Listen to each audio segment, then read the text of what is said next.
आप देख रहे हैं जी सलाम। आज नेशनल स्पोर्ट्स डे मनाया जा रहा है। ये हॉकी के महान खिलाड़ी मेजर ध्यानचंद की याद में मनाया जाता है। हिंदुस्तान सरकार ने उनके जन्मदिन को 2012 से राष्ट्रीय खेल दिवस के तौर पर मनाने का फैसला किया था। कोरोना के चलते इस बार नेशनल स्पोर्ट्स अवार्ड वर्चुअल तरीके से दिए गए हैं।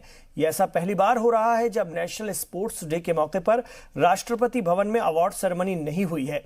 सदर जमहूरिया रामनाथ कोविंद ने इस साल अलग अलग 7 कैटेगरी में 74 खिलाड़ियों और कोच को वर्चुअली अवार्ड दिए हैं।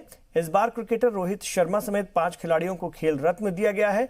इसमें wrestler Vinesh Phogat, table tennis खिलाड़ी Monika Batra, women hockey team की कप्तान रानी रामपाल और 2016 के पैरालंपिक गोल्ड मेडलिस्ट मरियप्पन इसमें शामिल हैं।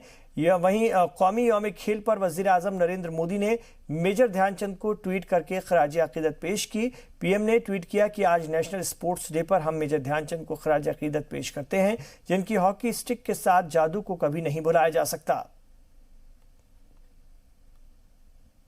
खिलाड़ियों के साथ साथ अन्य सभी देशवासियों के लिए भी एक आदर्श हैं। साधारण परिवेश तथा सुविधाओं के बीच उन्होंने अपनी निष्ठा व कौशल से हॉकी के मैदान में असाधारण उपलब्धियां हासिल की। अपनी सफलताओं से उन्होंने विश्व समुदाय में भारत का गौरव बढ़ाया।